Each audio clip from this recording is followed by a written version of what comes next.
Okay, so Maria, pardon my voice, as you know, I'm having a bout of laryngitis. I really appreciate the bravery and strength it took you to come in here and try to get some help and work on the goals you want for yourself. And that shows resiliency already. That's very, very affirmative. That's excellent that you've done that. So I think now that we know each other a little bit and we've talked about why you came in and you've got to know a little bit about my professional history, I thought maybe we could do what in therapy we call contracting. And it's just about setting up this space so that you feel safe in it and that we both know what we're supposed to do. Let me explain a little bit by telling you a little bit about my needs to feel safe here. For instance, my legal name is Troy, but I prefer to be called Tori. So if you would address me by Tori, that would help me a lot. That would make me feel safe and respected. Is there anything in particular in the way I address you that you would like? My name is fine. Maria is fine, and you prefer female pronouns? Yes. Excellent, good. Are you comfortable in the office here? Sure. Okay, great. So you mentioned that you're kind of feeling that you've lost sort of your purpose since retiring.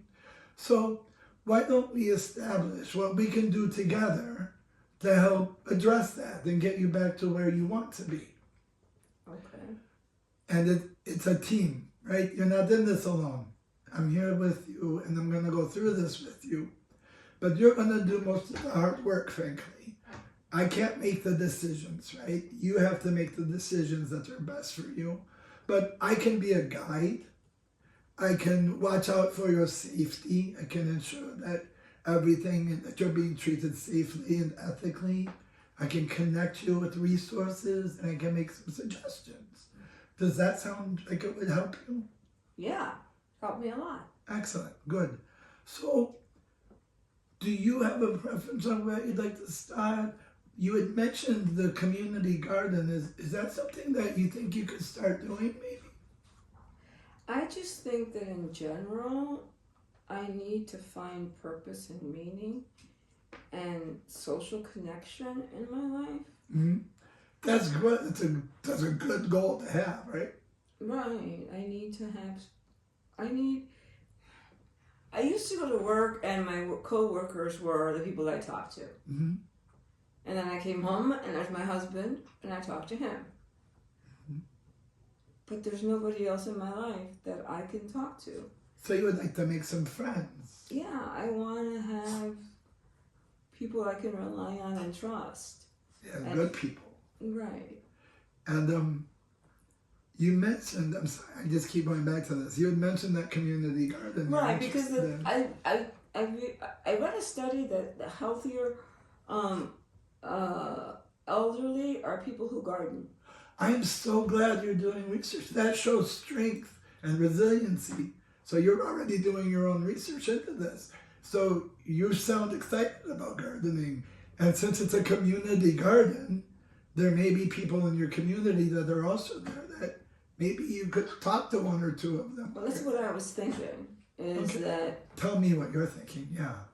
Well, I was thinking that if I go there regularly, like I went to work, then I might get to know people. But I don't want to think of it as work.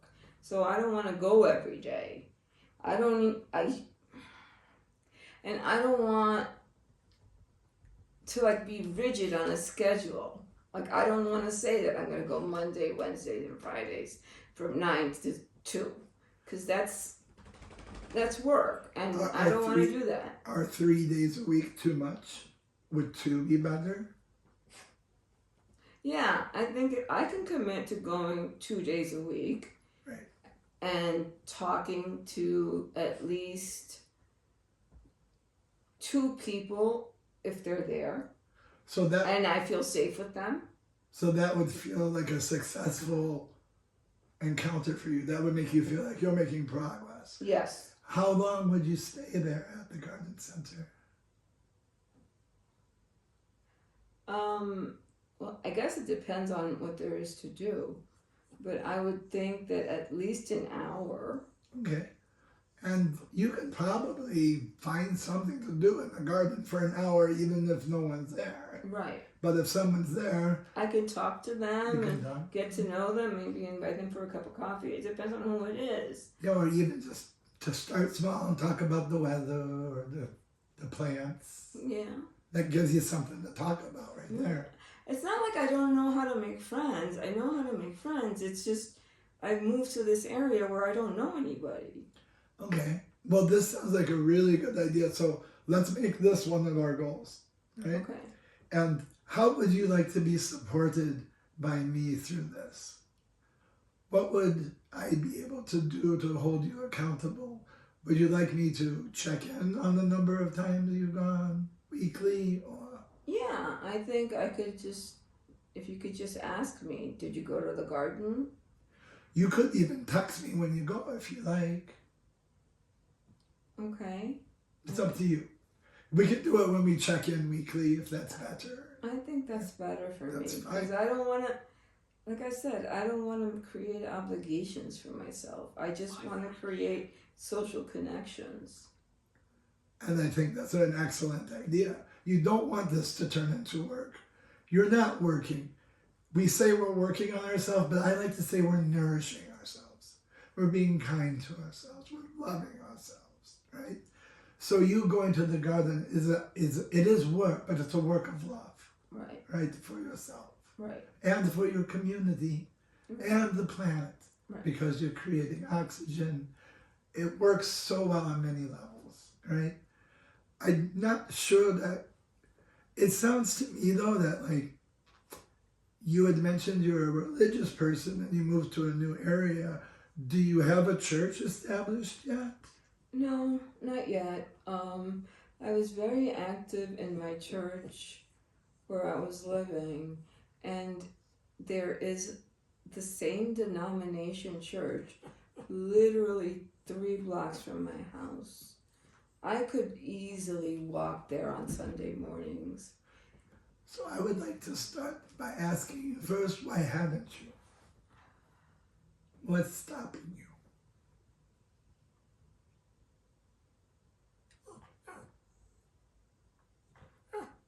I guess not knowing anybody and not having anybody to go with. But the purpose of my going is to get to know people. Would your husband be willing to go with you? If it would make you feel safer to go with someone? I don't know. I guess I could ask him. Yeah, He's not very religious. he does not. But he sounds like he's pretty supportive, and if you explained that it meant a lot to you, do you think he would help you? Of course. So that's a good asset to have, right? Do you think you could go this Sunday? Yeah. I could ask him. Do you think you could go maybe, since we're seeing each other monthly, do you think you could go 3 out of the 4 weeks? Or 2? We like 2 for the garden? 2 for church? Is that okay? I know the church has a women's Bible study Oh, that's excellent. When does that? right after the service on Sundays. Oh, So then my husband couldn't go. but couldn't he walk back? He could walk home. And it's only 3 blocks, right? Right. Do you think, though, that he would resent that? Is that a danger? No, Okay, I good. don't think so. Because we want to make sure that you feel safe in doing everything that you're doing. And if I'm pushing you, tell me, right? Of course, I'm going to encourage you, but I never want you to do anything that doesn't feel safe, right? Okay. So I think that that's probably enough goal setting for right now. So when I see you next month, hopefully you will have gone to the garden twice a week for all 4 weeks, so a total of 8 visits. How about we do it that way? We say 8 visits in a month. That way, if I don't go because of training or something, I can make it up the following week. Okay, we can try that. My only concern is that I think weekly engagement is pretty good to keep it constant, Mhm. because sometimes if you miss a week, then you miss another week, No, how no, that no. I don't happens. want to. I don't want to do like 8 days a week. Right? That sounds like work. Right. So I would do it week by week, but the weather is so weird, and I don't want to go in the rain. And We certainly understand that the weather can make exceptions and life happens. Sometimes you get sick or something happens. And we need to be kind to ourselves and allow for that. So I think you're right. We'll use that flexible option. We'll say, so hopefully you're aiming for weekly, as close to that as you can. But the total of 8 visits to the garden, where you plan to stay for an hour, engage in gardening, and hopefully conversation with your fellow gardeners. And then in addition to that, you're going to try to go to church this week with your husband, and you're going to send him home after the service, and you're going to stay for the women's group. right. And you might meet community connections there who are also gardening too. They might cross paths. Yeah. No, they're close. That's really smart. I think you're coming up with an excellent plan. So I want to know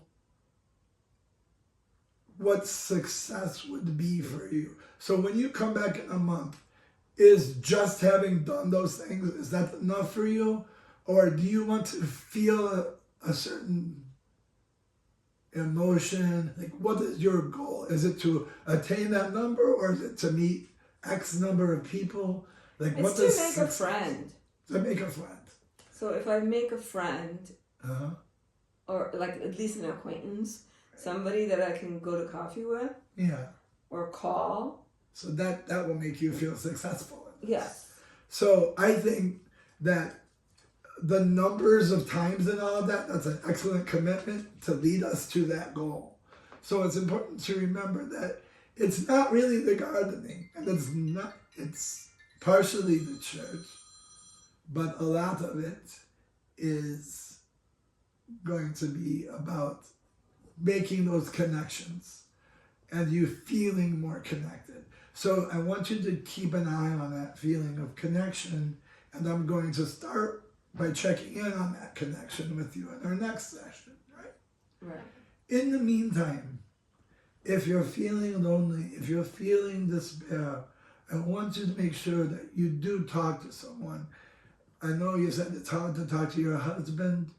Do you have anyone that you can talk to? Because if you don't, you can call me, but it I might can be. I can call friends from where I used to live. So you still have some connections to talk to that you can trust. Right. I can call, but it's not like someone I can go out and have a cup of coffee with or go shopping with. They're not here. They're hours away. Right, but they're still reachable and they can Right. support you Right. verbally, right? Right. So it's important to remember that you haven't lost those assets. They're just different now, Right. So make sure you reach out, There's no need to lose a friend just because you move. We can maintain, we have social media, we have lots of ways to connect now. Right. So I'm really excited, Maria. I think you're going to become a wonderful part of this community. And I think the community is really lucky to have you. And I'm so proud of you for not quitting, for not giving up, for loving yourself enough to commit to a better way. Okay. Thank you. I appreciate that. Okay. Well, I think I want to sort of bring us to a close because I want to respect your time. And we do need to have boundaries around our interaction. But before I say goodbye, I want to make sure that we've covered everything you want to talk about today. Remember, we can talk about other things on other days. Yeah, today I'm fine. Okay, great. Well, I really appreciate it, Maria, and I hope you have a wonderful day. Well, thank you. Take care.